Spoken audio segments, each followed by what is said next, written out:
Un cordial saludo a todos. Bienvenidos al canal de YouTube de la Pontificia Universidad Javeriana. Mi nombre es Jorge Pérez Velázquez, soy fellow de reumatología y hoy les voy a hablar acerca de enfermedad inflamatoria intestinal y las manifestaciones extraintestinales. Entonces, a modo general, recordar que la enfermedad inflamatoria intestinal es una enfermedad inflamatoria, como su nombre lo dice, crónica del tracto gastrointestinal y que clínicamente se va a distinguir en dos entidades, la enfermedad de Crohn y la colitis ulcerativa, que cada una va a tener unas características fundamentales, dentro de las cuales pues la enfermedad de Crohn se va a caracterizar más que todo por un compromiso a nivel ileal, más que todo a nivel de la región perianal, pero que puede abarcar todo el tracto gastrointestinal, más que todo con un patrón discontinuo. A diferencia de la colitis ulcerativa, que se va a caracterizar más que todo por un patrón de afectación continuo y que va a tener cierta predilección por la región a nivel rectal. Entonces, desde este punto de vista, ¿qué factores van a influir en el desarrollo del componente inflamatorio? Vamos a ver que, digamos que la enfermedad inflamatoria se va a caracterizar por episodios de dolor abdominal, diarrea, puede haber deposiciones con sangre, pérdida de peso por malnutrición, pero digamos que los factores que se van a encontrar, digamos que relacionados van a ser factores genéticos, factores microbianos intestinales, factores ambientales y anormalidades inmunológicas.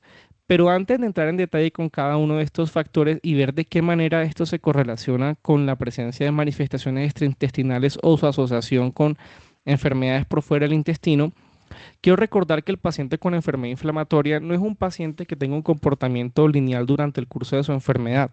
Este paciente, desde el momento que se hace el diagnóstico, ya viene con antecedentes, que puede tener un fenotipo de gravedad, digamos que de presentación un poco más leve, otro un poco más severo, y que va a tener otras comorbilidades o condiciones subyacentes que van a hacer que nuestros objetivos, digamos que, y las terapias que vayamos a escoger para ese paciente varíen un poco.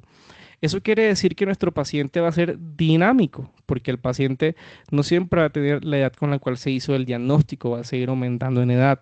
Se van a presentar otras comorbilidades a lo largo de la vida. La actividad de la enfermedad puede variar y eso va a hacer que nuestro tratamiento cambie. Entonces, ahora bien, volviendo a los factores que se encuentran asociados, los más importantes en este punto son los factores genéticos, donde ya se han encontrado diferentes loci de riesgos que pueden que no estén superpuestos y una cantidad un poco menor que se van a encontrar superpuestos en pacientes tanto con enfermedad de Crohn como con colitis ulcerativa. En este punto no podemos dejar de lado el NOT2, que hace parte de esa familia es un gen que hace parte de esa familia de receptores citosólicos tipo NOT, que va a jugar un papel muy importante en la homeostasis intestinal, más que todo como ese sistema de reconocimiento de, de péptidos microbianos, que en este punto, cuando hay mutaciones en este gen, digamos que se va a encontrar relacionado más que todo con la presencia de enfermedad de Crohn y con un fenotipo un poco más grave. Pero la pregunta es cómo interviene esto en la homeostasis intestinal. El NOP2, digamos que se va a unir a su ligando, que es el muramil dipéptido, que digamos que al unirse va a generar un cambio conformacional en el NOT2 y esto va a generar un reclutamiento de caspasa de la proteína adaptadora. Esto va a generar cambios con respecto a la poliubiquitinación del modulador esencial del factor nuclear kappa beta con mayor producción de citoquinas, más que todo específicamente interleuquina 12, lo, va- lo cual va a conllevar inflamación. Pero digamos que esta no va a ser la única función del el NOT2. El NOT2 digamos que también tiene un papel importante en la medición de la autofagia, lo cual sabemos que es un proceso clásico de reciclaje en el cual eventualmente se va a generar ese confinamiento de bacterias o de desecho intracelular dentro de los autofagosomas, inicia el proceso de autofagia y se da un adecuado control de la infección. Entonces, si tenemos mutaciones en el NOT2, no se va a poder eventualmente pues, hacer ese proceso de reconocimiento adecuadamente, no se va a poder dar el proceso de autofagia y ese proceso de control de infección no se va a poder dar. Lo cual, digamos que va a favorecer, digamos que la exposición de la mucosa innata a ciertos antígenos que eventualmente van a condicionar inflamación local, luego traslocación, inflamación sistémica, que va a asociarse con la presencia de manifestaciones extraintestinales. Entonces, no todo es NOT2. vemos también polimorfismos de un solo nucleótido en el receptor de la interleuquina 23 y vemos que esto se encuentra altamente relacionado con la enfermedad de Crohn y la colitis ulcerativa, pero también vemos que se encuentra presente, digamos que en otras enfermedades a nivel articular con respecto al grupo de las espondiloartropatías. Pero vemos en este gráfico que no va a ser lo mismo dependiendo de, digamos que de la ascendencia del paciente. Vemos que estas variantes en NOD2 y en el receptor de la interleuquina 23, sobre todo con estos polimorfismos, van a ser más frecuentes en pacientes europeos que en pacientes de ascendencia asiática oriental. Entonces ya vemos cómo factores genéticos, factores de la microbiota intestinal, factores desde el punto de vista de la ascendencia, o sea, factores ambientales, pueden, digamos que, tener cierta incidencia en la presentación de enfermedad inflamatoria. Pero, ¿y en Colombia qué es lo que se tiene? Realmente lo que tenemos es una serie de casos donde se trató, digamos que, de correlacionar esos factores, perdón, genéticos con la parte clínica y dentro de esos pues se encontraba el NOD2. El NOD2 sí se encuentra presente, pero digamos que no es el que se encuentra más presente en aquellos pacientes con enfermedad inflamatoria intestinal y vemos que se encuentra casi que en iguales proporciones en pacientes tanto para enfermedad de Crohn como para colitis ulcerativa. Pero entonces, ¿por qué esto es importante? Porque si seguimos el camino de los factores que ya les mencioné previamente, factores desde el punto de vista ambiental, factores desde el punto de vista de la microbiota, eh, vemos que esto va a generar cambios, digamos que a nivel intestinal y extraintestinal, y va a seguir la misma línea del riesgo de enfermedad inflamatoria para el riesgo de otras enfermedades que se van a encontrar muy relacionadas desde el punto de vista genético con la misma enfermedad inflamatoria. Por ejemplo, la colangitis esclerosante primaria, enfermedad autoinmune a nivel del hígado, si hablamos de manifestaciones a nivel hepático. Con respecto a las manifestaciones musculoesqueléticas, vamos a encontrar, digamos que la artritis enteropática, las espondiloartropatías, la espondilitis anquilosante, que es el proceso final de la espondilolitis axial, manifestaciones a nivel ocular, como la presencia de uveitis, episcleritis, escleritis, y a nivel de piel, como la psoriasis y el piederma gangrenoso. Y si vemos acá, vemos que van a haber ciertos factores, como por ejemplo alteraciones en la región HLA, alteraciones en la región HLA, alteraciones en NOD2, alteraciones en el gen HLA, y que van a compartirlo, como lo mencioné previamente, con ciertas características o factores de riesgo para el desarrollo de enfermedad inflamatoria intestinal. Pero, ahora bien, ya habiendo mencionado esto, desde el punto de vista clínico, ¿qué se considera una manifestación extraintestinal? Entonces, realmente, pues debe cumplir ciertas características. Lo primero de eso es que pues, debe ser una patología inflamatoria en un paciente que tenga enfermedad inflamatoria intestinal y que este se localice por fuera del intestino. Entonces, son algunas de estas. Ya sabe que su patogénesis depende de la extensión o translocación de la respuesta inmunitaria desde el intestino o que es un evento inflamatorio independiente perpetuado por la misma enfermedad inflamatoria o que comparta una predisposición ambiental o genética común con la enfermedad inflamatoria. Entonces vemos que la definición, digamos que es variable. Entonces, al ser variable es por eso que generalmente cuando vamos a analizar la prevalencia de las manifestaciones extraintestinales va a oscilar entre un 6 a un 47%. Lo cierto es que un paciente puede que no sufra únicamente una sola manifestación extraintestinal. Se ha encontrado que más de un 20% de los pacientes puede tener hasta dos manifestaciones extraintestinales diferentes. Fíjense que podemos encontrar, obviamente, una menor proporción, pacientes que pueden tener 3, 4, hasta 5 manifestaciones extraintestinales diferentes. Entonces la pregunta es, ¿en qué momento aparecen estas manifestaciones? Entonces, de esto sí se ha determinado que teniendo como punto de partida el diagnóstico de enfermedad inflamatoria, hasta un 26% puede diagnosticarse antes y un 74% puede ser después, pero también puede ser durante el diagnóstico de la enfermedad inflamatoria intestinal. Si hacemos un resumen hasta ahora de las manifestaciones que se pueden encontrar asociadas a la enfermedad inflamatoria, vamos a tener unas clásicas, porque hay que tener en cuenta que deben compartir esa parte, digamos, desde el punto de vista patogénico, ya genético, ambiental, con el desarrollo de la enfermedad inflamatoria, que van a ser unas clásicas, que son estas que vamos a encontrar acá, a nivel ocular, a nivel de la mucosa oral, a nivel musculoesquelético, a nivel cutáneo, pero vamos a encontrar otras como por ejemplo la presencia de rash psoriasiforme, que puede tener relación a la presencia de psoriasis paradójica que se presenta en pacientes que se encuentran en terapia con anti-TNF, la presencia de osteoporosis secundaria a un uso prolongado con glucocorticoides, la presencia de anemia, fatiga como digamos que consecuencias de episodios recurrentes de actividad de enfermedad inflamatoria. Entonces, digamos que ya teniendo esto claro, quisiera enseñarles esta gráfica en la cual, digamos que miramos las proporciones según el tipo de manifestación gastrointestinal que se puede presentar en los pacientes con enfermedad inflamatoria. Y vemos que en gran medida las que más se presentan son las que son de origen reumático, es decir, más que todo a nivel articular. Y si somos un poco más estrictos, vemos que un 40% van a ser, digamos que compromiso periférico y un 29% compromiso axial. Entonces, ya teniendo claro que estas son las manifestaciones más frecuentes, vamos a comenzar a desglosar cada una, pero vamos a iniciar por esta. Entonces, desde el punto de vista de las manifestaciones musculoesqueléticas, digamos que pues lo que se tiene en cuenta hasta el momento es que puede que sea mucho más frecuente antes del diagnóstico de enfermedad inflamatoria y que un 25-78% comparte un HLA-B27 positivo. Entonces, observemos esta gráfica, este diagrama acá que eventualmente nos explica cómo va a ser la frecuencia de presentación de cada una según el tipo de presentación. Entonces vemos aquí tipo 1, tipo 2, tipo 1 generalmente y tipo 2 para artritis periférica. Ya vamos a glosar cada uno de esos, pero vemos que la tipo 1 para el compromiso periférico va a ser el más frecuente, seguido por el tipo 2 y seguido por aquellos pacientes que tienen una mezcla entre compromiso axial y compromiso periférico. En una menor proporción vamos a encontrar pacientes que pueden tener ya sea únicamente compromiso axial o únicamente compromiso de la gentesis. Entonces, digamos que para que ustedes me entiendan un poco cuando me refiero a patrón articular tipo 1 y tipo 2, este es un esquema de clasificación que se usa habitualmente en una consulta de gastroenterología y que ayuda a distinguir los patrones de afectación articular en los pacientes con enfermedad inflamatoria intestinal.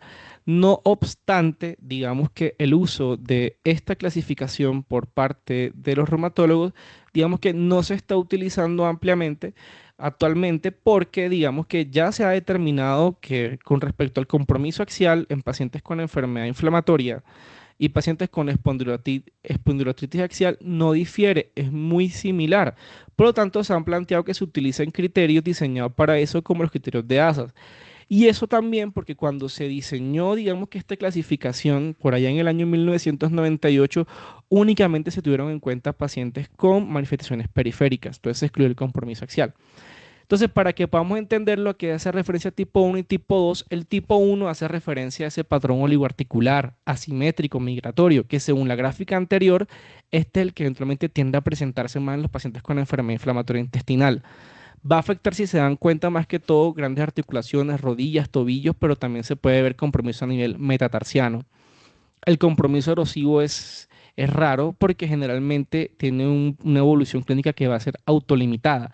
Lo característico de este patrón es que generalmente cuando se presenta tiende a asociarse o a ir a la par con actividad a nivel intestinal. Todo lo contrario como pasa con los pacientes que presentan el tipo 2, que generalmente al tener una actividad persistente e independiente de la actividad, digamos que intestinal, en este punto sí puede ocurrir un compromiso erosivo si es progresivo. Y si vemos el compromiso a nivel, digamos que con respecto al número de articulaciones afectadas, tiene un parecido con respecto a la artritis reumatoide, más poliarticular, más simétrico, más compromiso de las metacarpofalángicas. Listo. Entonces, para recordar, teniendo en consideración que los pacientes con enfermedad inflamatoria pueden hacer únicamente entesitis, hay que recordar que el sitio, o sea, la entesis como tal es el lugar de inserción de tendones y ligamentos de la superficie ósea.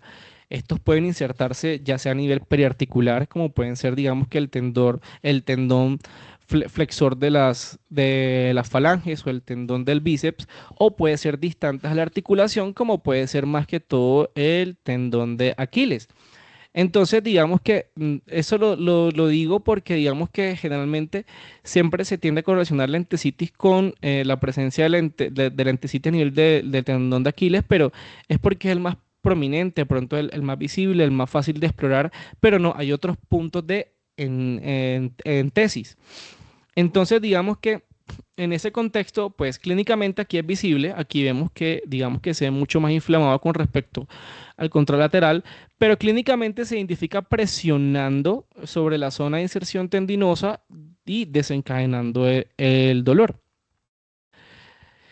Quise traerle este estudio observacional para que analicemos, digamos que un estudio que se hizo en pacientes con enfermedad inflamatoria intestinal que tenían manifestaciones musculoesqueléticas en una clínica que se dedicaba únicamente a ver esos pacientes, a pacientes con enfermedad inflamatoria que tenían manifestaciones musculoesqueléticas. Entonces, aquí vamos a ver que eventualmente los pacientes que tenían compromiso axial y compromiso periférico, digamos que en su gran mayoría ya tenían estas manifestaciones, digamos que eventualmente en este punto, después, perdón, aquí me equivoqué, es después del diagnóstico de enfermedad inflamatoria intestinal. O sea, en este punto fue mucho más frecuente. Ahora bien, vemos que cuando se hacen los análisis posteriormente, el dolor crónico de espalda baja o el compromiso a nivel periférico, digamos que no difirió si dependiendo del tipo de enfermedad inflamatoria intestinal, dependiendo del género, eventualmente la duración de la enfermedad inflamatoria, pero vemos que características fundamentales que sí se comparten con la espondrotitis axial, como la presencia de dolor inflamatorio a nivel lumbar, la presencia de dolor glúteo alternante y que posteriormente ha sido clasificado como una espondiloartritis axial, vemos que sí se correlacionó con esta parte, o sea, con enfermedad inflamatoria y un dolor crónico de espalda baja. Esto quise traerlo a colación, lo de la dactilitis, porque si vemos acá, o sea, realmente los registros plantean que la presencia de entesitis y dactilitis no es tan frecuente, más que todo la dactilitis no es tan frecuente en estos pacientes, pero sí es bueno pues tenerlo en cuenta cómo se visualiza. Vemos que hay un edema fusiforme de los dedos, como se evidencia acá, por ejemplo, en este dedo. Ahora, otro algo importante que se han encontrado en los registros es que los pacientes con enfermedad inflamatoria intestinal que presentan compromiso articular como manifestación extraintestinal, algunas veces suele ir acompañado también de manifestaciones en piel y a nivel ocular, como se evidencia acá. Entonces, sin embargo, una vez se hizo, digamos que ese análisis, digamos que multivariado, digamos que no se encontró, digamos que una correlación, una correlación estadísticamente significativa, cosa que sí se encontró para, digamos que el hecho de ser mujer, el hecho de fumar y el hecho de tener una enfermedad intestinal un poco más activa.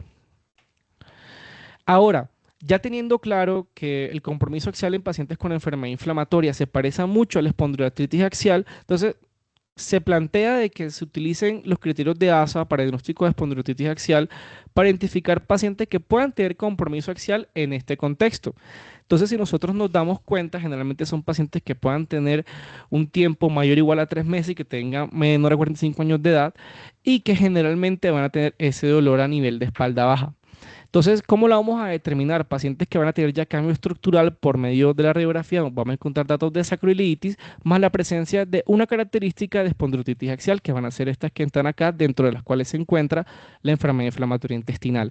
Este es un paciente que por ya tener cambios, digamos que a nivel imagenológico estructural, es un paciente con una espondilitis axial.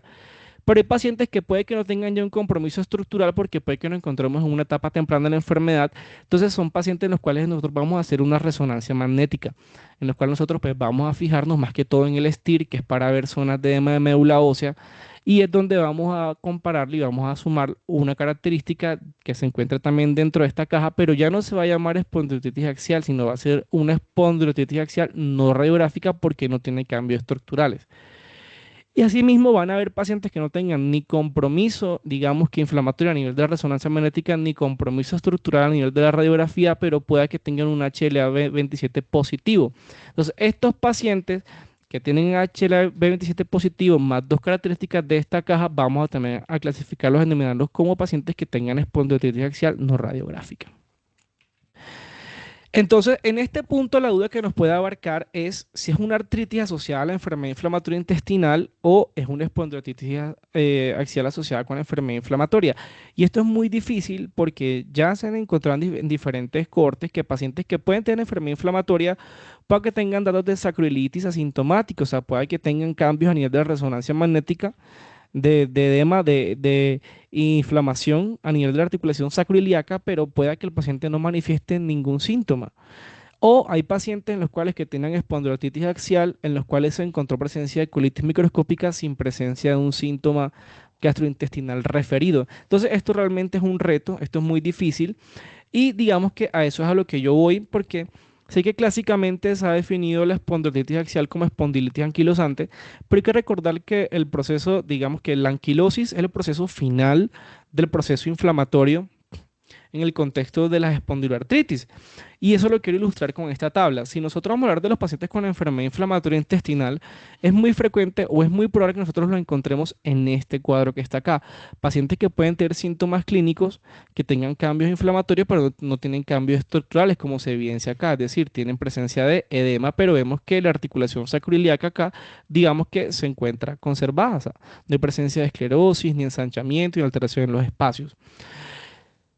Cosa muy diferente que es lo que vemos acá, que por ejemplo ya hay alteración, digamos que completa del espacio a nivel de las articulaciones sacroiliacas, ya prácticamente hay presencia de esclerosis y ya digamos que ya estos son los hallazgos típicos, ya con el cambio estructural a nivel de la columna, con la formación de sindesmofitos y que se ha determinado muchas veces como la columna en bambú. Entonces, con respecto a eso, hay un registro muy importante a nivel del sudeste de Noruega, esto con la finalidad de correlacionarles a ustedes la presencia del compromiso lumbar inflamatorio y la presencia de HLA-27 en pacientes con enfermedad inflamatoria y cómo se correlaciona esto eventualmente con la presentación de la enfermedad, o sea, a nivel musculoesquelético y con la actividad de la enfermedad a nivel gastrointestinal. Entonces aquí vemos que aproximadamente casi el 50% de los pacientes tenían un dolor lumbar crónico. O sea, en este punto puede ser mecánico, puede ser inflamatorio, pero casi el 50% tenía un dolor lumbar crónico. De estos, el 11.5% son los criterios de ASAS tenían un dolor lumbar de características inflamatorias. Un 7.7% acá fueron diagnosticados con una espondiloartritis axial y en una menor cantidad, son 4.5%, ya tenían un compromiso en relación a una espondilitis anquilosante, siendo digamos que más predisponente en pacientes con enfermedad de Crohn, pero realmente no hubo diferencia entre el uno y el otro. Entonces, la idea era correlacionarlo con la actividad de la enfermedad. Entonces, vamos a tener 4 curvas diferentes que nos van a servir para poder entender cuál fue el análisis que ellos realizaron después de este estudio. Entonces, en la curva 1 vamos a tener, digamos, que aquellos pacientes que refirieron una enfermedad, digamos, que muy alta al comienzo y luego posteriormente remisión y síntomas leves. Una curva 2 que, digamos, que comenzó invertida esta, ingresó con, digamos, que una actividad baja y luego posteriormente aumentó. Luego vamos a tener una curva número 3 que vamos a encontrar unos síntomas crónicos que van a ser continuos en el tiempo y aquí que van a ser intermitentes, picos altos, picos bajos de actividad, picos altos, picos bajos. Entonces, cuando analizamos acá lo que ellos encontraron, por ejemplo, pacientes con dolor lumbar inflamatorio, pacientes con espondilitis axial, pacientes con espondilitis anquilosante y vemos la correlación con el HLA-B27 positivo, vemos que sí se correlaciona. El asterisco quiere decir que tenía un p-valor menor a 0. Mayor a 0.001. Entonces, digamos que sí se correlacionó el HLA-B27 en pacientes con enfermedad inflamatoria intestinal a la presencia de dolor lumbar inflamatorio, a la presencia de espondilitis axial y a la presencia de espondilitis anquilosante. Y no solamente eso, la presencia de espondilitis axial en el contexto del paciente con enfermedad inflamatoria intestinal se correlacionó, recordemos las curvas, C1 que tiene una actividad muy alta al comienzo, C3 y C4 que tienen una actividad crónica que podía ser persistente o que podía ser intermitente. ¿Qué quiere decir? Que el paciente con enfermedad inflamatoria intestinal que tiene espondilitis axial es un paciente que va a tener cursos de actividad mayor y más crónica en el tiempo desde el punto de vista intestinal. Entonces, en este punto ya teniendo claro cuáles son las manifestaciones extraintestinales de la enfermedad inflamatoria desde el punto de vista periférico y desde el punto de vista axial, no debemos olvidarnos que hay enfermedades asociadas. En este punto ya hablamos de la artritis relacionada con la enfermedad inflamatoria, la enfermedad inflamatoria intestinal asociada con espondilitis axial, pero vamos a encontrar otro subgrupo de enfermedades, como la artritis relacionada con entesitis, que va a ser un subgrupo de la artritis hepática juvenil, la artritis psoriásica, que hace parte de ese espectro de la enfermedad psoriásica que abarca diferentes dominios. No solamente el compromiso en piel, sino también el compromiso entésico, y con eso me refiero también al compromiso ungular, el compromiso a nivel intestinal, el compromiso a nivel ocular. Todo hace parte de un mismo espectro. Y no olvidar que el paciente con enfermedad inflamatoria intestinal versus la población general tiene un riesgo mayor de desarrollar psoriasis. Y entre los distintos tipos de enfermedad inflamatoria, los pacientes con enfermedad de Crohn más que los pacientes con colitis ulcerativa. Entonces no podemos olvidarnos de esta enfermedad pese a que no haga parte de la manifestación extraintestinal de la enfermedad inflamatoria intestinal, es una enfermedad asociada. Lo otro es la artritis reactiva y lo otro es la presencia de uveitis anterior aguda idiopática, la presencia de iritis. Entonces, cuando hablamos de las manifestaciones cutáneas de la enfermedad inflamatoria intestinal, realmente pues estas no son infrecuentes, pueden afectar hasta un 15% de los pacientes y estas al ser visibles van a afectar, digamos que de una manera drástica la calidad de vida de los pacientes. Entonces, vamos a encontrar pues manifestaciones específicas que pueden ser eventualmente por difusión de la enfermedad inflamatoria, digamos que o el compromiso intestinal a la parte cutánea. Y vamos a encontrar, digamos que eventualmente trastornos que pueden estar asociados al compromiso, digamos que inflamatorio intestinal, ya sea por traslocación de antígenos, migración celular, con citoquinas que generan inflamación sistémica, que también pueden encontrar relacionados con la presencia de manifestaciones reactivas. Vamos a encontrar otro segmento que puede ser manifestaciones asociadas al uso de la terapia, que en este caso pues va a entrar, digamos que la psoriasis paradójica asociada al a la terapia con anti-TNF, la presencia de infecciones cutáneas, la presencia de malignidades cutáneas secundario, pues también al uso de estas terapias. Y digamos que manifestaciones cutáneas secundarias, pues una mala absorción, pues secundario a un compromiso intestinal marcado. Entonces, para comenzar a desglosarlas cada una, entonces vamos a tener que las lesiones continuas o contiguas es que generalmente, como lo mencioné, la enfermedad de Crohn tiende a veces a afectar, digamos que la región perianal, entendiéndola que la enfermedad de Crohn puede afectar cualquier parte del tracto gastrointestinal.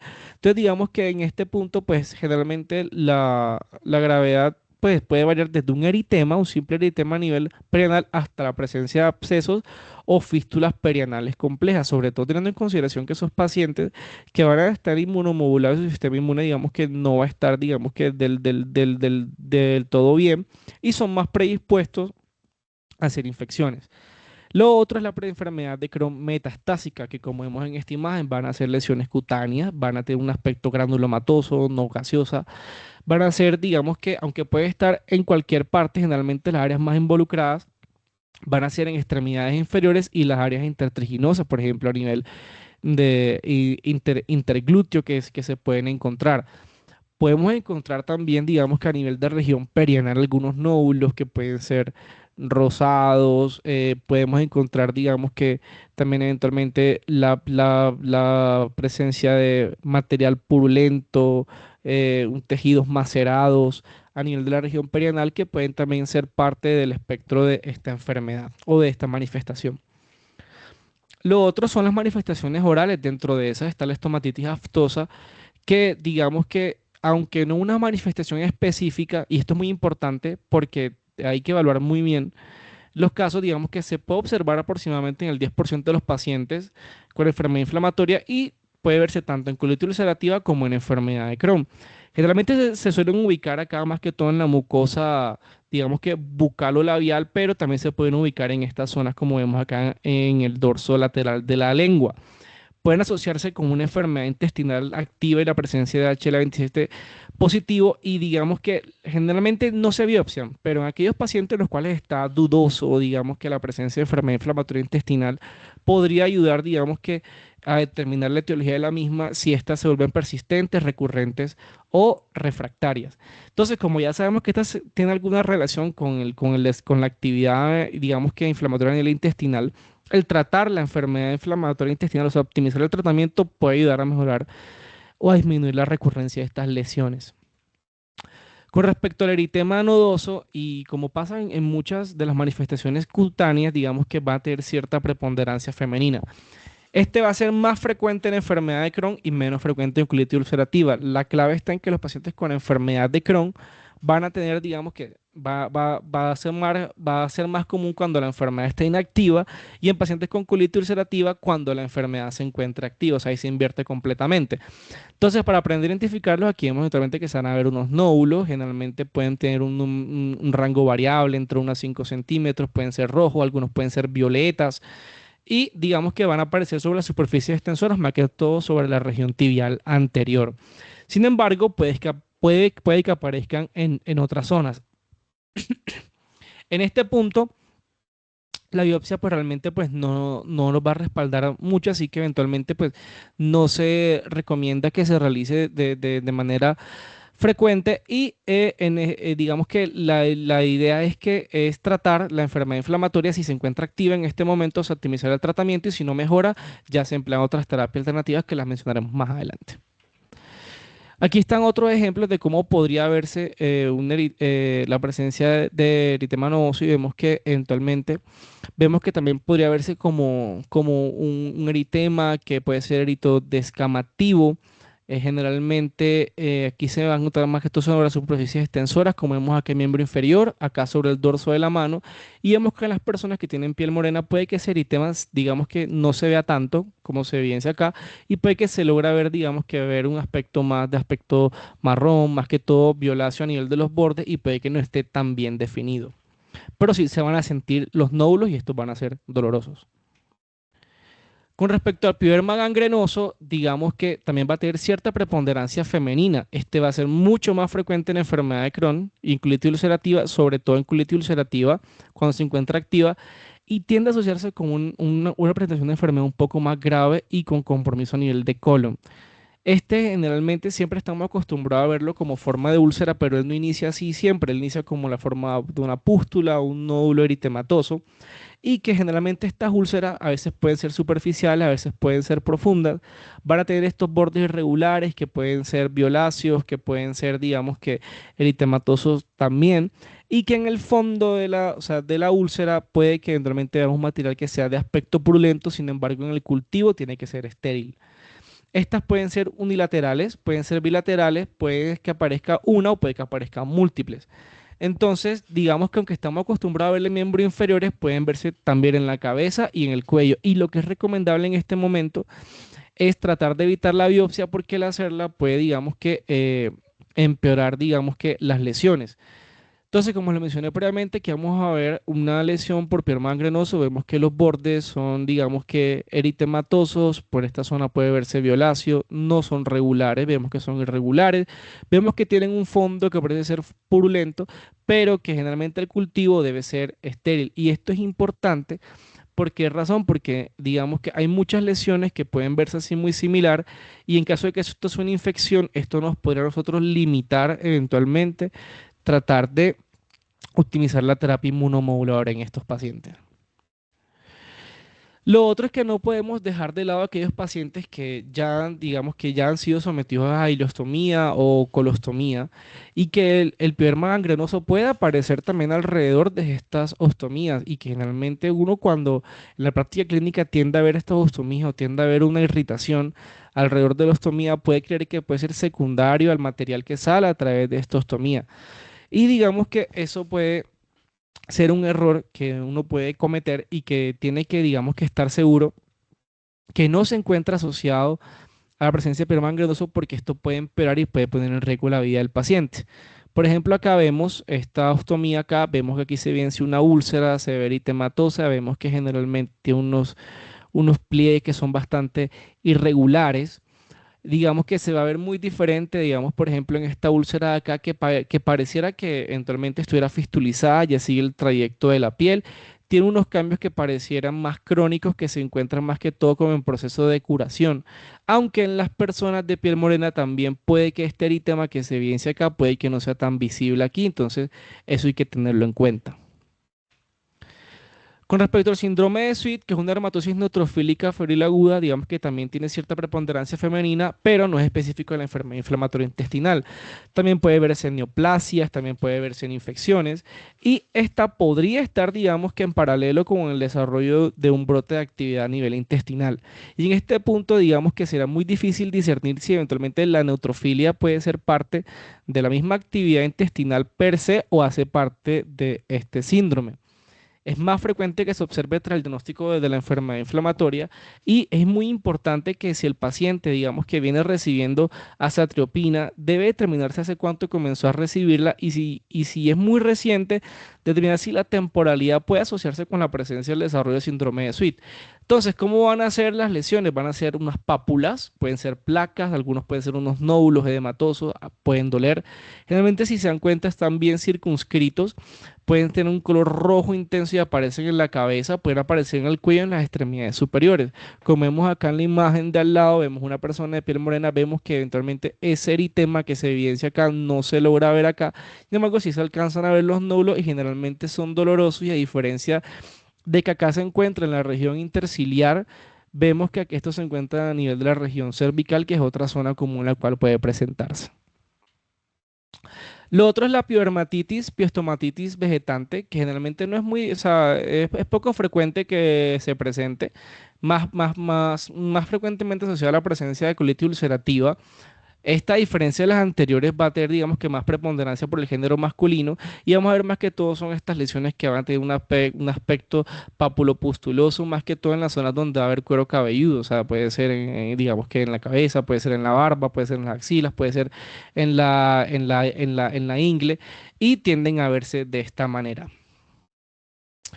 Con respecto a la psoriasis paradójica, yo quise correlacionarlo con el yin y el yang, porque la terapia anti-TNF, que es la que se encuentra relacionada con el desarrollo de psoriasis paradójica, es una terapia que realmente sigue siendo parte importante del tratamiento de los pacientes con enfermedad inflamatoria. Por no decir que la primera línea de tratamiento para pacientes que eventualmente no lograron responder muy bien a la terapia con los aminosalicilatos. Entonces, digamos que en este punto, los efectos secundarios, digamos que del bloqueo del anti-TNF, digamos que como la psoriasis paradójica, pues pueden ameritar que uno suspenda un tratamiento en un paciente que viene muy bien controlado.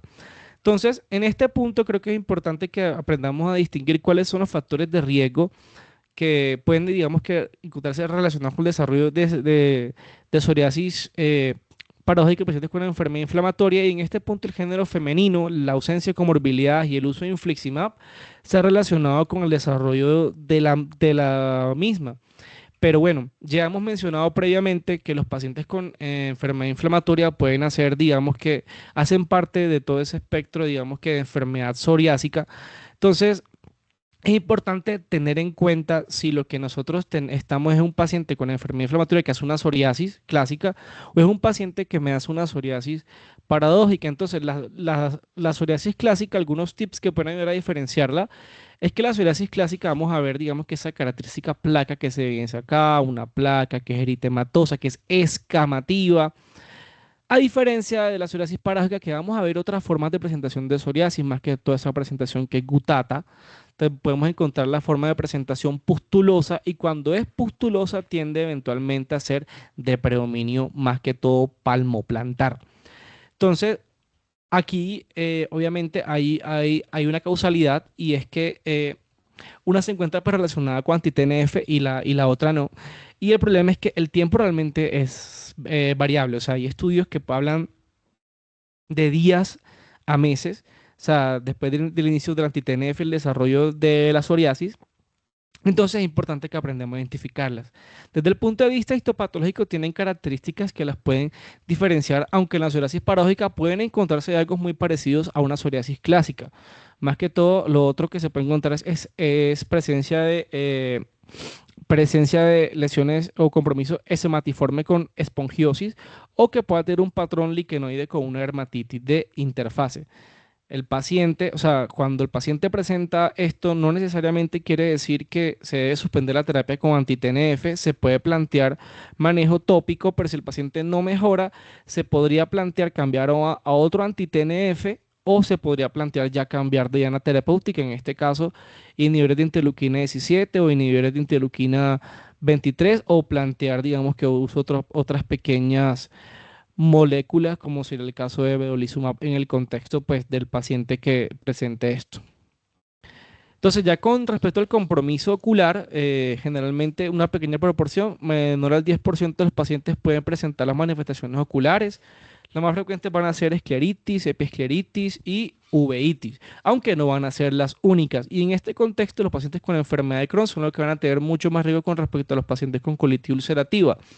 Y que lo importante, como lo mencioné previamente, es que cuando tienden a presentarse estas manifestaciones oculares, pueden asociarse con la presencia de manifestaciones en piel y a nivel articular. Entonces, con respecto a la escleritis, digamos que va a ser mucho más rara la presentación que la epiescleritis. Generalmente es menor al 1% de los casos, o sea, casi que no es frecuente. Ya, o sea, y cuando se presenta, pues el riesgo obviamente es que puede progresar y generar pérdida visual permanente. Con respecto a la escleritis, una manifestación ocular mucho más frecuente que la escleritis tiende a asociarse con brotes de inflamación intestinal y puede mejorarse una vez se trate de la inflamación intestinal, o sea, después de optimizar la terapia para la enfermedad inflamatoria. La uveitis, que es una manifestación que tiende a correlacionarse muy bien con otras enfermedades como la espondilitis axial, como la presencia de artritis psoriásica, desde el punto de vista genético se correlaciona mucho también con la enfermedad inflamatoria intestinal. Digamos que en este punto, pues cuando se presenta más que todo uveitis anterior. Y generalmente también tiende a ser mucho más prevalente en pacientes con enfermedad de Crohn que los pacientes con colitis ulcerativa, con una diferencia estadísticamente significativa. Ya cuando hablamos de las manifestaciones hepatobiliares de la enfermedad inflamatoria intestinal, tenemos la colangitis esclerosante primaria, y que digamos que en gran parte de los pacientes que tienen colangitis esclerosante primaria se puede diagnosticar una enfermedad inflamatoria intestinal concomitante. Generalmente, pues la prevalencia en los pacientes con colitis ulcerativa es menor al 5% y en pacientes con enfermedad de Crohn va a ser realmente pues mucho menor, siendo mucho más frecuente en pacientes de población adulta que en pacientes de población pediátrica. Para esto se han identificado unos factores de riesgo para identificar qué pacientes tienen riesgo de desarrollar colangitis esclerosante en el contexto de colitis ulcerativa. Y una de esas es ser hombre, tener un compromiso, digamos que completo del colon, o sea, una pancolitis, el no fumar en el momento del diagnóstico y que el paciente tenga antecedentes de apendicectomía, lo cual es muy curioso porque el antecedente de apendicectomía tiende a correlacionarse mucho con, digamos que si en este caso es perforada con la enfermedad de Crohn. Con respecto a la colangitis esclerosante primaria, lo otro es que generalmente, pues aquí con respecto al tratamiento, es que son pacientes que se benefician de una CEPRE programada y dilatación. Entonces, digamos que generalmente el tratamiento de la inflamación intestinal en estos pacientes se ha determinado que tampoco puede cambiar el curso de la colangitis esclerosante primaria. Es por eso que quise traer este estudio retrospectivo porque se ha planteado que en algunas manifestaciones intestinales el llevar al paciente a una colectomía puede que eso disminuya la incidencia y la recurrencia de la misma. Vemos que los pacientes que fueron sometidos a una colectomía, pues teniendo en consideración, digamos que esto que se evidencia acá, presentaron algunas complicaciones a nivel hepático, ya sea por alteraciones a nivel de las pruebas de función hepática, presencia de colangitis aguda, falla hepática, eventos tromboembólicos. Vemos que generalmente la intervención, la colectomía realmente pues no mejoró, digamos que los desenlaces en estos pacientes y vemos que al contrario, en pacientes con colangitis esclerosante primaria y que tenían colitis ulcerativa que se sometieron a una colectomía o murieron o necesitaron trasplante hepático con una mayor frecuencia que con aquellos con los que realmente pues no se realizó ningún tipo de intervención. Ahora bien, si el paciente lo amerita, pues amerita, pero no quiere decir que eventualmente esto se correlacione con una resolución de la colangitis esclerosante primaria. Las otras son la presencia de hepatitis, pero esta más que todo está relacionada con el uso de la terapia, ya sea por una toxicidad, digamos que farmacológica inducida por el medicamento, o por la misma inmunomodulación que genera la terapia en los pacientes, que puede generar una reactivación de algunas infecciones concomitantes. Lo otro es que la pancreatitis realmente no es tan frecuente, o sea, y si se presenta, debe, digamos que también distinguirse de otras causas, como por ejemplo el uso de azathioprina en el contexto del tratamiento de estos pacientes. Vemos que generalmente la prevalencia en pacientes adultos realmente es muy bajita, pero bueno, estos son datos de una corte israelí. Lo otro es desde el punto de vista cardiovascular. Ya sabemos que los pacientes con enfermedad inflamatoria también tienen riesgo de realizar eventos tromboembólicos. Cuando se presentan eventos tromboembólicos, aunque no lo menciono acá, debe tenerse en cuenta el perfil de riesgo trombótico del paciente, que el paciente que tiene digamos que un alto perfil de riesgo trombótico, tiene una enfermedad inflamatoria intestinal activa, se podría considerar en estos pacientes la profilaxis, digamos que antitrombótica. Para aquellos pacientes que ya realicen un evento trombótico, se puede plantear, o sea, trombólico a nivel venoso, se puede plantear el tratamiento con anticoagulantes orales. Ahora, desde el punto de vista cardiovascular, lo que se ha encontrado en los diferentes estudios es que estos pacientes tienen mayor riesgo de rigidez aórtica. Y esto se comporta como un factor de riesgo independiente para la enfermedad cardiovascular, incluso después de ajuste por factores de riesgo conocidos. Ahora, ya teniendo claro esto con respecto al tratamiento, haciendo énfasis en las manifestaciones musculoesqueléticas, quise traer las recomendaciones del grupo italiano de estudio de la enfermedad inflamatoria intestinal y de la Sociedad Italiana de Reumatología, donde nos plantean diferentes escenarios para el uso de las terapias.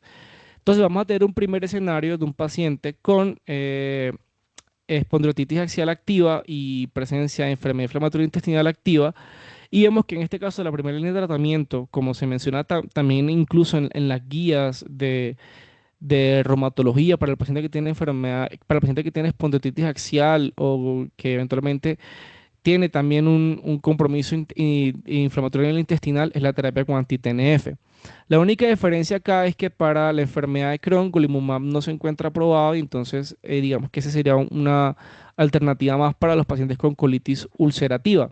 Ahora, hay que distinguir si el paciente tuvo una respuesta primaria, o sea, si no la tuvo y si eventualmente lo que no tuvo fue una respuesta secundaria. Entonces, para aquellos pacientes que tuvieron anti-TNF y tuvieron una falla primaria, es decir, que nunca respondieron al tratamiento, se cambia de una terapéutica y se plantea el uso de inhibidores JAK.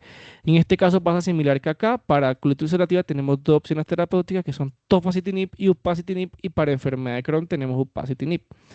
Si vemos que nuestro paciente o el paciente respondió inicialmente a la terapia y luego en el tiempo se fue cayendo, evidenciándose mayor actividad, ya sea axial y a nivel intestinal, lo que se puede hacer eventualmente es tratar de acortar el tiempo de dosificación del anti-TNF. O sea, si se administraba, por ejemplo, cada 2 semanas, administrarlo cada semana, por ejemplo. O se puede cambiar a otro anti-TNF diferente o se puede considerar, digamos, que cambiar a otra terapéutica planteando inhibidores JAK.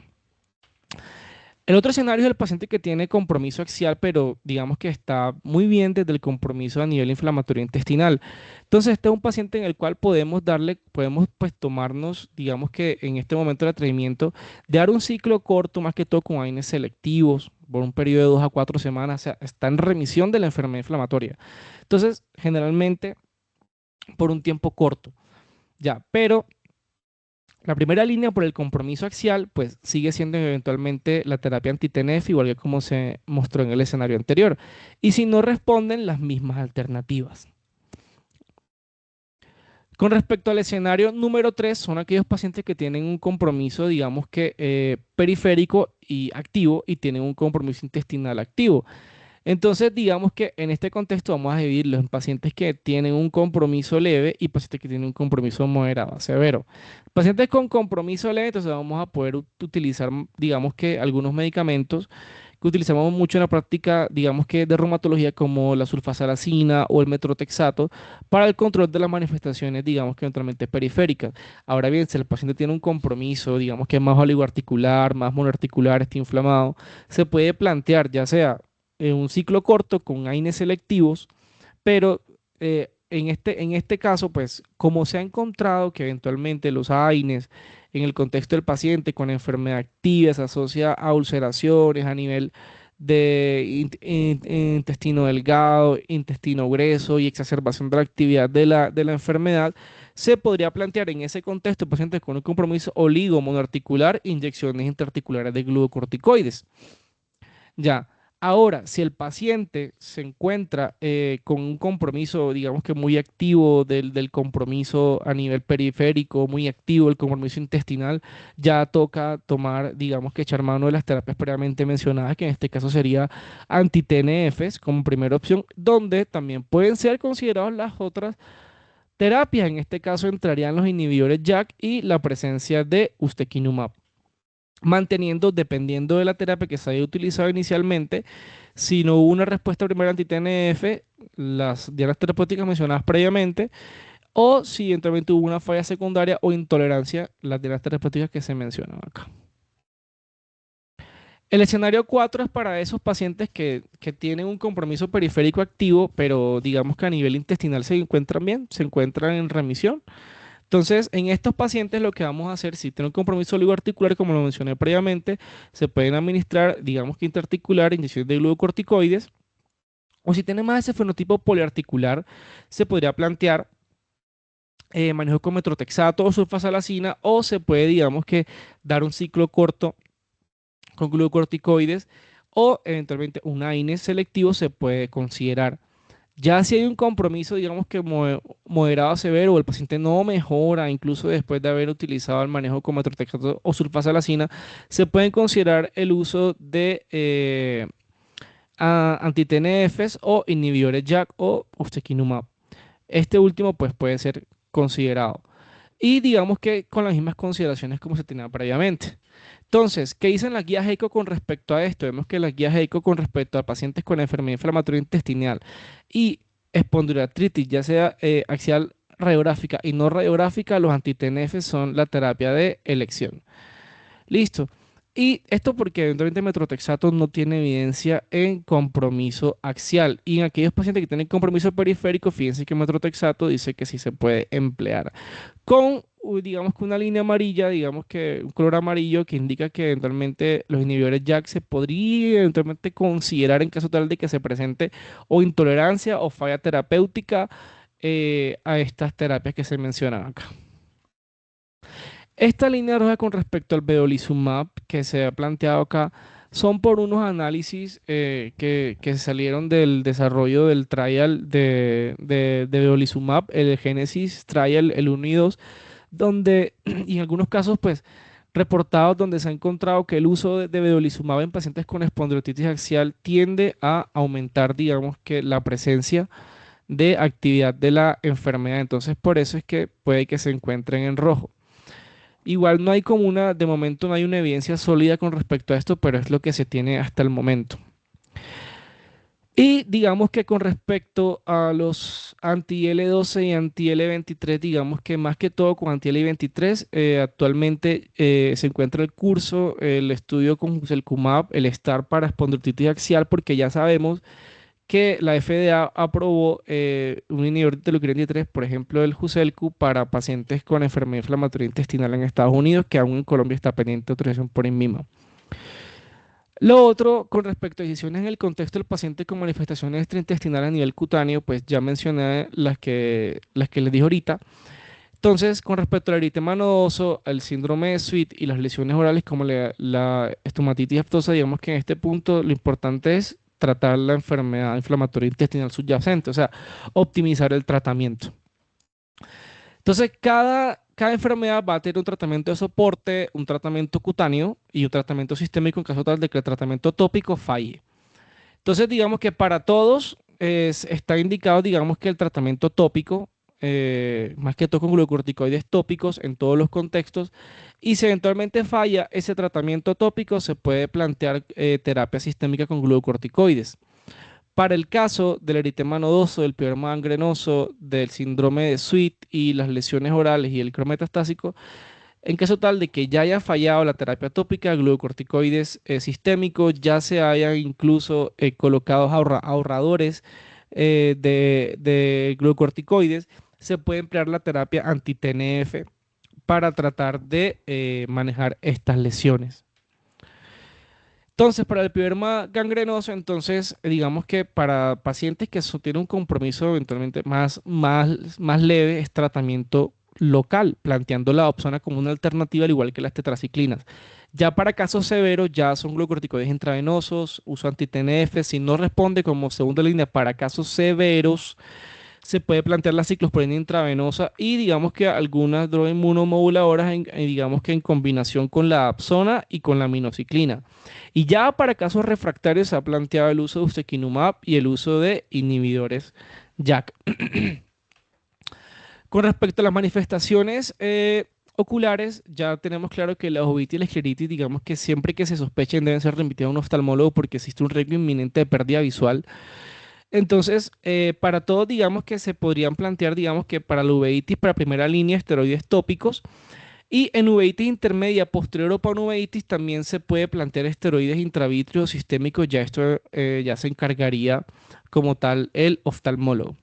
Y como segunda línea, los glucocorticoides sistémicos, siempre con un ahorrador de esteroides y si no responde el paciente, terapia biológica, que es lo que también se sugiere en la guía de enfermedades reumáticas para pacientes que tienen espondilitis axial o que tienen psoriasis con compromiso ocular. Se debe emplear terapia anti-TNF en el contexto de paciente con enfermedad inflamatoria y compromiso ocular, no etanercept, por mayor riesgo de recaídas. Con respecto a la escleritis, digamos que en primera línea hay orales o esteroides orales, generalmente para la fase posterior y necrosante, y se puede utilizar algo de terapia coadyuvante, dependiendo del contexto, teniendo en cuenta que los glucocorticoides tópicos siempre por un corto periodo de tiempo por el riesgo de aumento de presión intraocular. Y como segunda línea, digamos que los inmunomoduladores que van a ayudar a ahorrar glucocorticoides y los fármacos biológicos que no se pueden dejar atrás, los anti-TNF. Y con respecto a la episcleritis, es tratar más que todo la enfermedad subyacente, o sea, la actividad de la enfermedad inflamatoria intestinal, lubricantes tópicos y compresas frías. Entonces, cuando uno revisa, digamos que las opciones disponibles para tratamiento de pacientes con colitis ulcerativa, vamos a tener, digamos que un amplio arsenal de tratamiento y siempre se tienen en cuenta las manifestaciones extraintestinales. Esto para saber eventualmente el curso de la enfermedad y la severidad, y eso, dependiendo de lo que le mencioné previamente, nos ayuda a tomar la mejor decisión en cada caso correspondiente. Entonces, en esta tabla, en este diagrama, vamos a encontrar según el subgrupo de medicamento, para qué escenario sería el más adecuado. En este caso, creemos que el gran ganador puede ser el anti-TNF porque digamos que se puede utilizar en el contexto del compromiso inflamatorio intestinal, se puede utilizar en el contexto de manifestaciones a nivel axial, a nivel musculoesquelético, se puede utilizar en el contexto de manifestaciones mucocutáneas que incluso no responden a la terapia convencional y se puede utilizar en el contexto de enfermedad ocular. Pero también tenemos otras terapias como el ustekinumab, tenemos el tofacitinib y en este caso nos faltaría uno muy importante ya que filgotinib no lo tenemos acá y vendría siendo el upadacitinib. Sobre todo también en aquellos casos que también hay pacientes con enfermedad inflamatoria que pueden presentar hidradenitis supurativa, que puede que estén muy bien de la enfermedad inflamatoria, manejo con anti-TNF y con el anti-TNF aún persisten con la presencia de hidradenitis supurativa. En este caso, los Ajax, más específicamente upadacitinib, se puede convertir en una opción terapéutica fiable. Y bueno, en este punto ya sería el final de la presentación. Esperamos que les haya gustado mucho, que hayan aprendido bastante. Y bueno, eso sería todo por el día de hoy.